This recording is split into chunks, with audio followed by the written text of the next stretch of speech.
Assalomu alaykum. Yaxshimisiz Orzubek aka? Assalomu alaykum. Rahmat. Charchamasizmi? Yaxshimisiz o'zing ham charchaman. Rahmat, Xudoga shukr. Nima gaplar? Rahmat. Xudoga shukr. Videoni ko'rib turgan odamlar, o'sha Orzubek aka Mab Innovation'da team lead bo'lib ishladilar. Aynan BI developer, 4 yildan oshiqroq tajribaga ega. Bugungi mana shu talk deydimi endi suhbatimizda aynan BI haqida, marketdagi trendlar, o'zi ish bormi yoki ish bo'lsa proyektlarda qanaqa toollar ishlatilib turganligi, shular haqida qisqacha suhbatlashamiz. Orzubek aka, endi o'z haqingizda qisqacha gapirib bersangiz, qayerdansiz, qanday o'rgangansiz? Hop. Men ismim Orzubek, familiyam Hasanboyev. 1998-yil tug'ilganman, Xorazm viloyati, Xonqa tumanidan. Xo'p, 2017-yil Urganch davlat universitetiga o'qishga kirib, 2021-yilda tugatdim.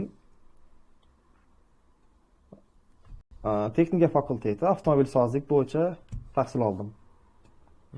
Demak, sizda ham background IT da emas. Menda ham background energetika sohasida bakalavrini bitirganman, siz ham texnika sohasida. Demak, IT ga umuman aloqasi yo'q. Lekin shunday bo'lsa ham, BI sohasini o'rganish qiyin bo'lmagan, to'g'rimi? Yo'q, o'zi boshidan bunaqa bo'ldi. 2021-yil bizning universitetga Map Innovation kompaniyasi orqali nima deydi, shunday saralash bo'ldi. Ya'ni mantiqiy fikrlash va ingliz tili bo'yicha imtihon oldilar. O'tda yaxshi qatnashib, yuqori ball olib, mana shu Map Innovation kompaniyasiga o'qishga qabul qilindim. 2021-yil iyul oylari edi. Shunday. To'g'ri. Menda ham xuddi shunday bo'lgan, lekin sizdan 1 yil keyin boshlanganda 2022-yil iyulda xuddi shu institutdan borib dokument topshirib, shunda anonda imtihonni o'tganmiz. Lekin endi birinchi qismini gaplashsa, misol uchun dasturlashdan men xabaringiz bo'lmagan, aynan BI developer bo'lish uchun, data engineer, data analyst bo'lish uchun qanaqa boshlang'ich bilimlar kerak misol uchun? Yaxshi o'rganib olishga. Xo'p, bu sohaga boshlasak, BI developer nima? Menimcha oldingi o'zingga nima deydi, fikrlaring bildirgansan, to'g'rimi? Qisqacha gapirib ketavering. BI sohasi nima? Shunday. Xo'p, BI sohasi nima? BI sohasi ya'ni ma'lumotlar bilan ishlash sohasi bo'lib, bunda ma'lumotlarni yig'ish, tozalash, qayta ishlash, saqlash, ularni bazaga uzatish yoki boshqa vizualizationlar qo'shish yoki tahlillash bo'yicha ishlaydigan sohalardan biri bu. BI yo'nalishi, ya'ni Business Intelligence deydi. Bu yo'nalishda asosan biza nima bilan ishlaymiz? Data, ya'ni ma'lumotlar bilan ishlaymiz. Bu sohani o'rganish uchun avvalambor har bir nima deydi, o'quvchilarda deymizmi endi shunday, shularda mantiqiy fikrlash yaxshi bo'lishi kerak-da. Ikkinchi navbatda ularning ingliz tili darajasi yuqori bo'lsa, ya'ni o'rtacha 6+ bo'lsa, ular bemalol osonroq bo'ladi o'rganishga ham, tezroq ish topib ishlab ketishga. To'g'ri. Aynan mana shu mantiqiy fikrlash degan joyga qo'shilaman. O'sha bilsangiz, puzzle'lar ishlatishadi mana bu o'rganish davomida. Aynan shu puzzle'lar ish кейslariga ham to'g'ri keladi-da. Sizga menejer task beradi, mana shu reportni chiqar deydi. Xuddi o'sha o'rganish paytida ishlagan puzzle'ingizni formulalarni apply qilasiz, bo'ldi, task hal. Ana shu puzzle'larni yechish mantiqiy fikrlashni nima deydi, ham oshiradi, ham mantiqiy fikrlashdan baza bo'lish kerak-da. Uning uchun nima bo'lish kerak? Matematikadan yaxshiroq bilim bo'lish kerak. Shunaqa odamlar aynan mantiqiy fikrlashga qiziqadi. Xo'sh, demak, o'rganish uchun mantiqiy fikrlash va ingliz tili kerak. Ingliz tili majburiy emas, bo'lsa zo'r o'rganishga, chunki o'zbek tilida ma'lumot yo'q, hammasi ingliz tilida. Shu joy uchun ingliz tili kerak. Xo'p, hozir Orzubek aka bir 10 dan oshiq proyektlar bor, adashmasam, boshqaradiganingiz. Shunday, hozirda Map Innovation kompaniyasida team lead vazifasida ishlayapman. 1 yildan beri, undan oldin 3 yil BI developer bo'lib ishladim. Hozirda shunaqa nima deyish pozitsiyadamanda. Mhm. Shunday hozir qo'l ostimizda bir 10 tadan ko'proq proyektlar bor. Aynan Amerika va Kanada proyektlari Ha, demak tashqi bozor proyektlari hammasi. tashqi bozorda shunday. Tushunarli. Endi hozir birinchi so'ramoqchi bo'lgan narsam aynan mana shu proyektlarda qanaqa toollar ishlatilib turibdi, aynan hozirgi davrda. Trendda bo'lib turibdi. Misol uchun olsak Python. O'rganish davomida ko'pchilik aytadi, kerak deb, lekin men to'g'risini aytsam 0 dan 100% gacha Python development qilmaganman-da. Qisqa joylarda ishlatganman, misol uchun Databricks ichida, Snowflake ichida qisqa joylarda ishlatganman, lekin 0 dan 100 gacha ishlatmaganman-da. O'sha holatda misol uchun hozir qaysi toollar aynan trendda bo'lib turibdi yoki misol uchun 70% SQL tashkil qiladi. Shunaqa tushuncha bersangiz, ya'ni o'sha proyektlarda. Xo'p, o'zi BI sohasini o'rganish uchun avvalambor, endi sen ham yaxshi bilasan, SQL ya'ni Structure Query Language ni o'rganish kerak-da. Asosan shu dasturlash tili desak ham bo'ladi endi buni, to'g'rimi? SQL ni endi.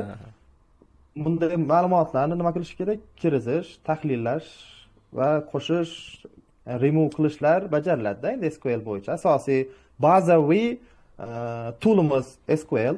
Xo'p, keyin yo'nalishlar ketadi. Masalan, data analytic va data engineering. To'g'rimi? Asosan shu ikkita yo'nalish bor. Xo'p, birinchisi masalan data engineering bo'yicha kelsak, xo'p, data engineering nima o'zi? Nima asosan u yerda ishlatiladi? SQL, yana nimalar? ETL toollar. ETL toollar, ETL toollar. Masalan, ETL toollarning o'zi nima? Extract, transform, load, to'g'rimi? Unda SSIS bor. Yana ADF bor, masalan, Azure platformasi bor. Endi unga menimcha boshqa o'zi bo'lak to'xtalish kerak menimcha, to'g'rimi? Azure o'zi katta nima bo'ladi u. Xo'p, keyingisi esa endi qisqacha aytib qo'yapman endi. Keyingisi nima? BI data analytic, ya'ni visualizationlar bilan ishlaydigan yo'nalish bo'lib, u yerda Power BI, Tableau va boshqa shunday visuallar bilan ishlaydigan toollar bor. Xo'p, endi seni savolingga kelsak, Python o'zi Python dasturlash tili juda kuchli til bo'lib, o'zi to'g'risi Pythonda hamma narsa ishni qilsa bo'ladi.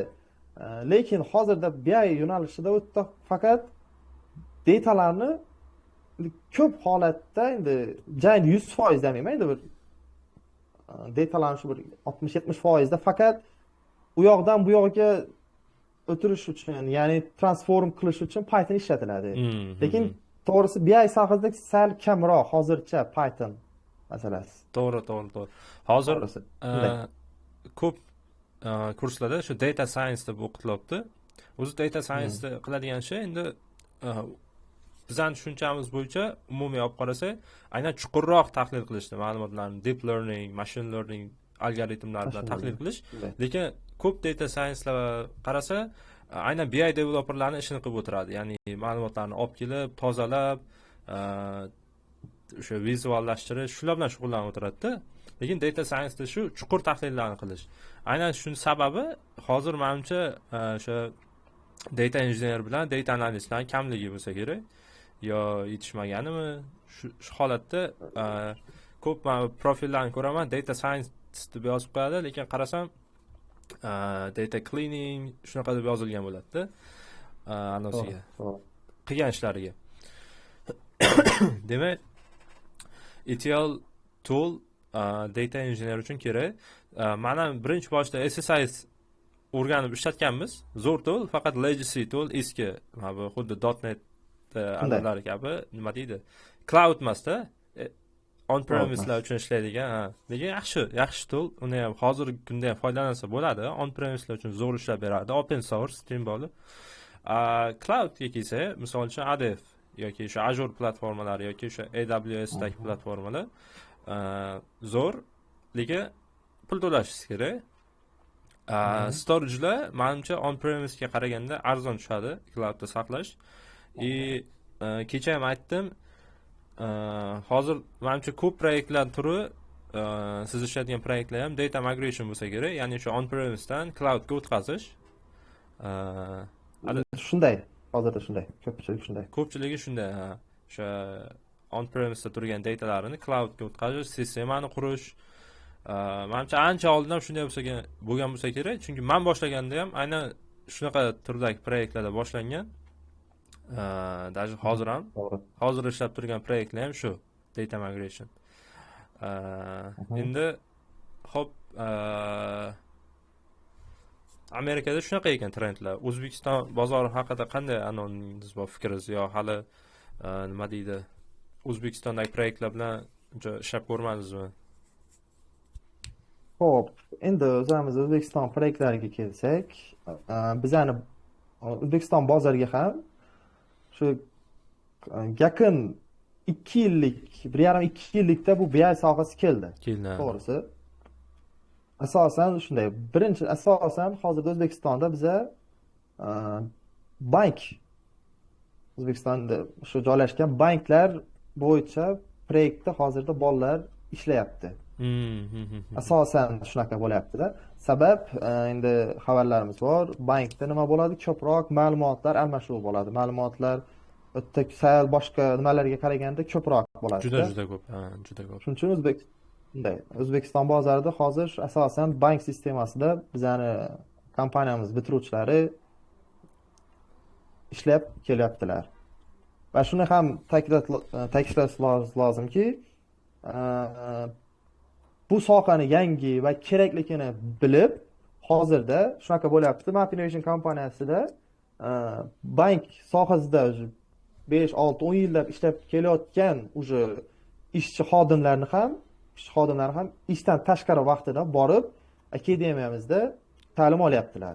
Training. Sabab uje to'g'risi masalan hozirda O'zbekistonda ko'p nima deydi, kompaniyalarda ma'lumotlar, xabaring bor, endi Excel yoki Wordlarda ishlatiladi-yu. To'g'ri. Ko'pchilikida.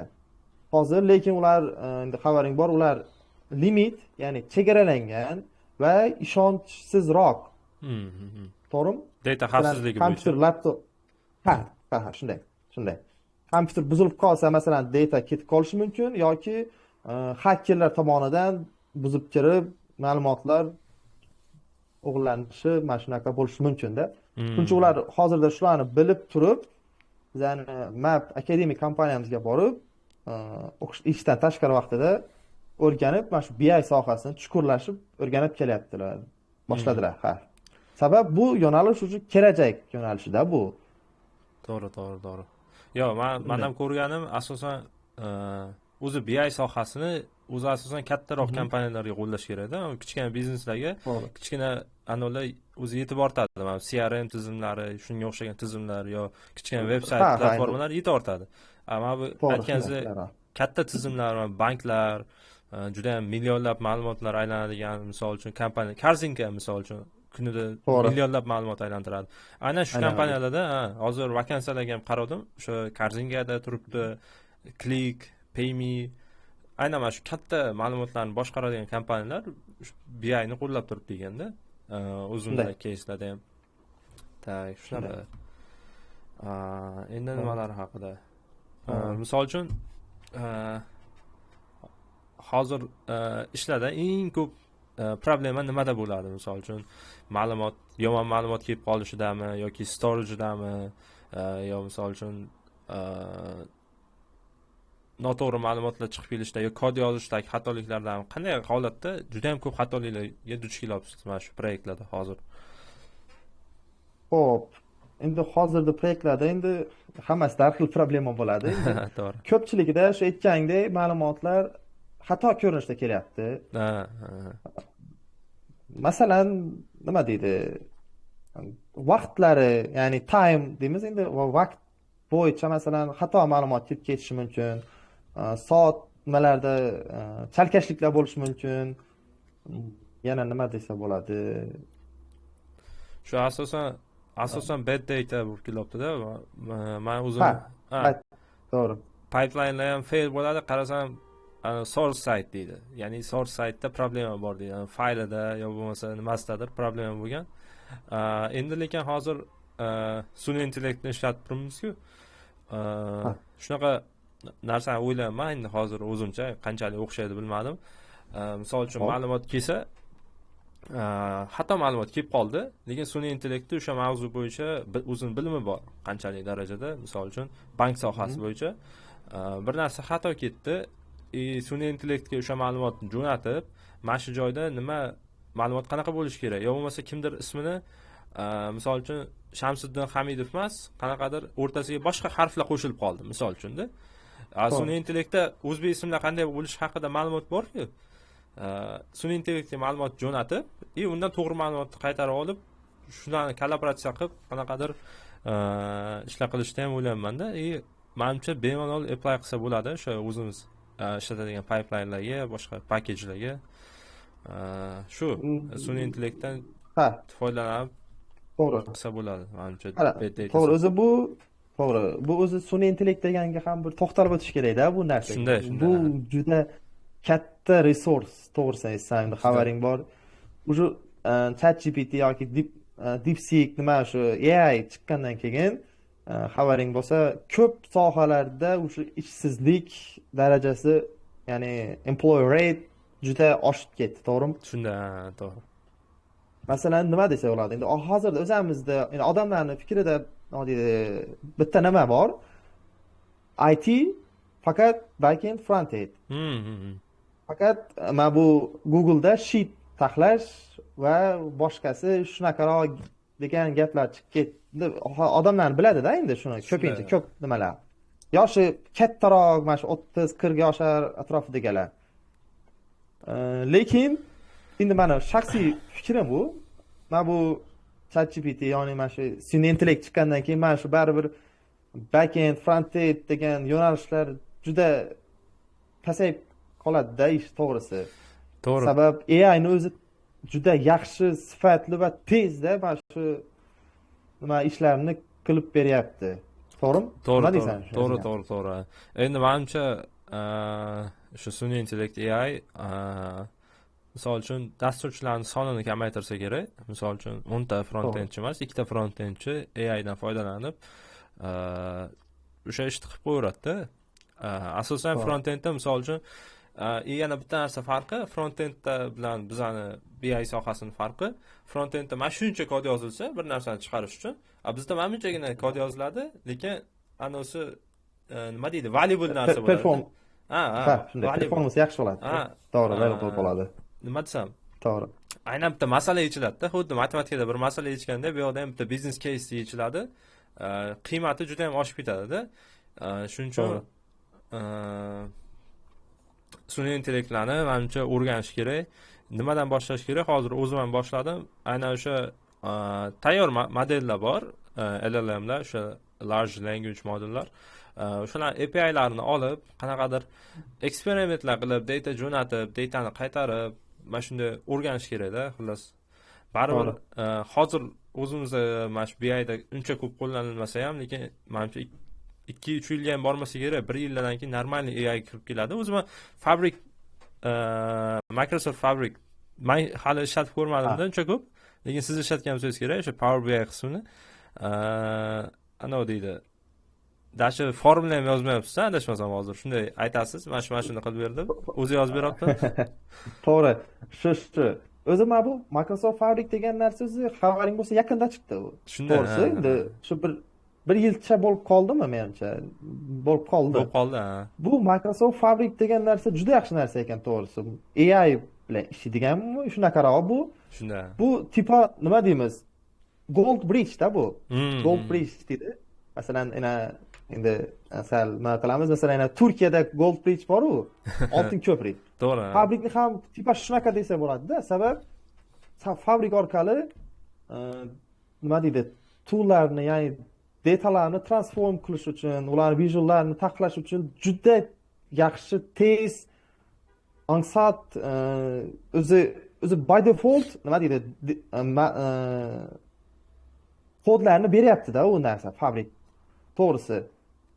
Mana o'sha reklamasini ko'rganimda, misol uchun mana shu metricni yo bo'lmasa mana shunaqa report qilib berdisa, o'zi sразу kodlarni generate qilib, dashbordlarni taxlab qilyapti. Shunday.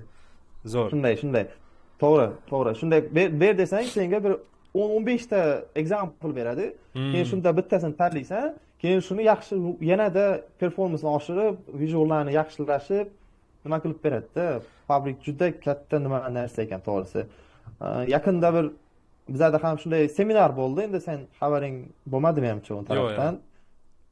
Bizlarga BI, mana shu fabrik bo'yicha bir haftalik o'quv darsi bo'ldi. 4-5 kunlik bo'ldi. CD 600 degan nima sertifikat berildi. CD 600 mi nima degan bor edi menimcha. Bunday Microsoft DIS bilan bizning kompaniya, Map Innovation kompaniyasi nimasi bor-da, memorandum bor. Amerikani kompaniyasi to'g'risida xabaring bor. Shu bo'yicha bizlarga o'zi master klass o'tib berdilar-da, bir 5 kunmi shunday dars bo'ldi. 8 soatdan mana shu aynan Microsoft fabrik bo'yicha. Uning ichida nimalar bor, qanday ishlaydi, nimani ishlar qilsa bo'ladi, o'zi nima hammasini introductiondan to shu oxirgi backend, ya'ni hammasi protsessini tushuntirib berdilar-da bizada. To'g'risi. Endi to'g'ri. Endi misol uchun data analistni asosiy qiladigan ishi Power BI'da o'sha dashbordlarni yaratish, to'g'rimi?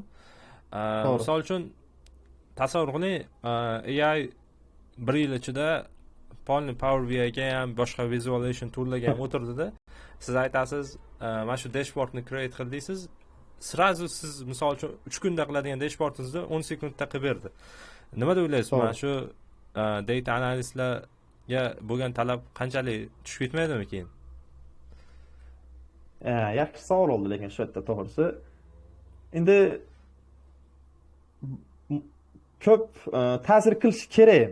Menimcha baribir ta'sir qiladi AI, to'g'risi. Fabrik aytgandek, masalan, bitta odamni 8 soatda ishlasa, har kunda o'rtada 3 ga ishlaydiganini mana bu Microsoft Fabrik 10-15 sekundda chiqarib beradi. Bu baribir employee rate'ga ta'sir qiladi.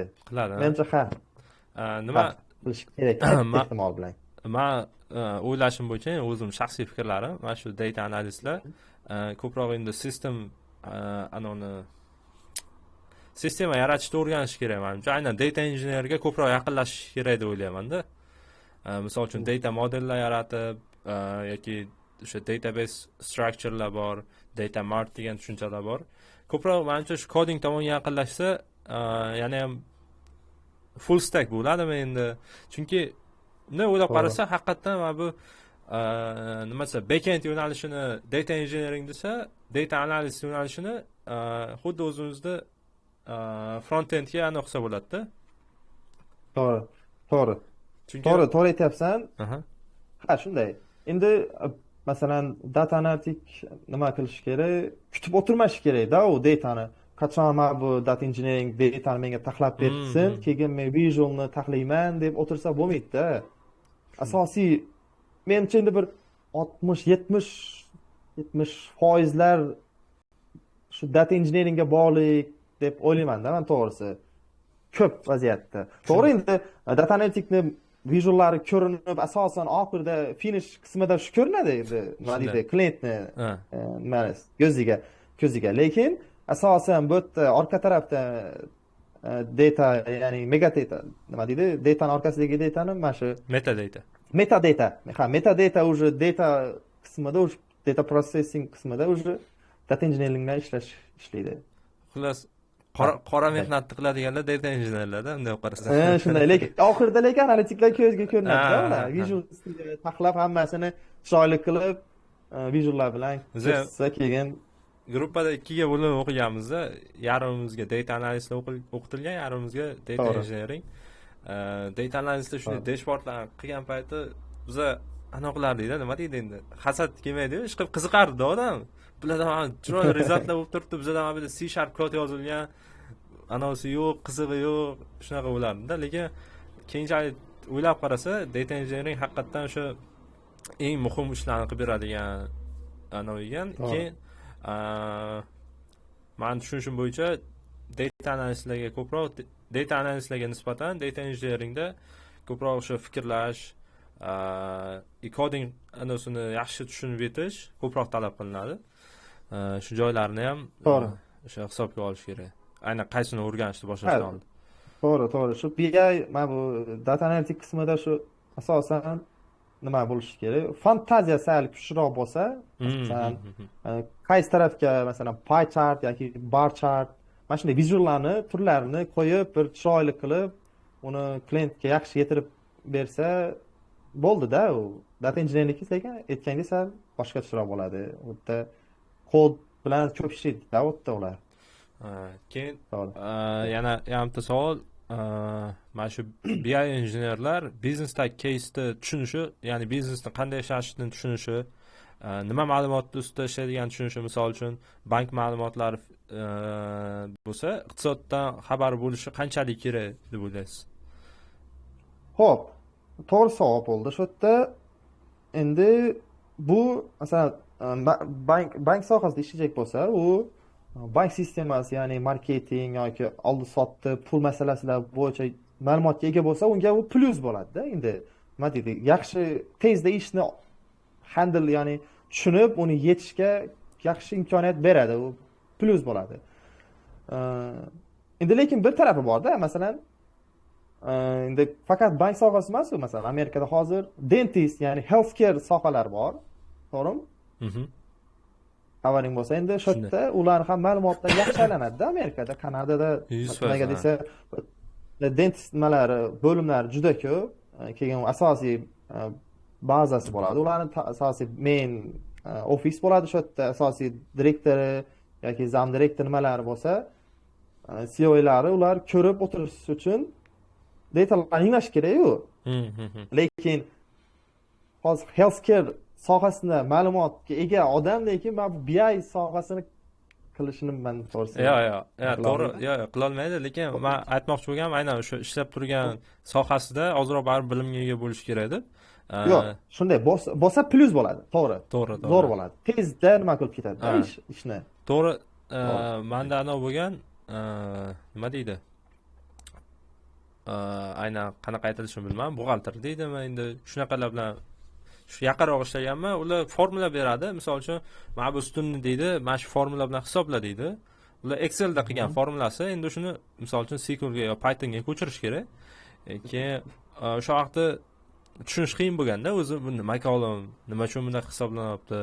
Aynan u o'sha statistika, keyin o'sha iqtisoddan formulalarida asosan. Endi background bizada mana shu texnikada bo'lgani uchun uncha tushuncha bo'lmaganda, lekin aytgani bo'yicha kodlab qo'yaverganmiz, lekin aynan nima uchun ishlayapti degan tushuncha bo'lmaganda, menimcha aynan ishlab turgan sohasi bo'yicha ham xabardor bo'lishi. Misol uchun avtomobil sotadigan kompaniyada ishlasa, o'sha avtomobillar turlari, misol uchun qaysi avtomobil qanaqa balonni ishlaydi, shular haqida misol uchun ma'lumotga ega bo'lsa, ancha biznesga tegadigan foydasi yana ham oshadi deb o'ylayman-da. To'g'ri. U gapingga ham qo'shilaman shunaqa. U yaxshi plyus beradi, yaxshi yordam beradi. Shunday. Yana nimalar haqida? Xo'p, demak, endi o'rganishni boshlamoqchi bo'lgan odamlar baribir video agar YouTube'ga qo'ysa, kimdir search qilishi mumkin, BI o'zbek tilida nimadir deb. Demak, o'rganishni boshlamoqchi bo'lgan odamlardan asosan kod tomonidan bilim talab etilmasa ham mantiqiy fikrlash juda ham muhim, to'g'rimi?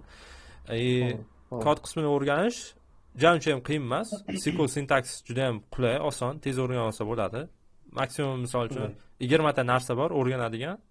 Qolganini ish vaqtida Googledan, boshqa joydan ko'rib o'rganib ketsa ham bo'ladi-da. To'g'ri. Lekin o'sha 20 ta narsani qanday ishlata olishni bilish, u to'g'risi mantiqiy fikrlashdan o'zi. Mantiqiy fikrlashdan kelib chiqadigan narsa. Shu asosiy, shu main qismi shu, to'g'ri.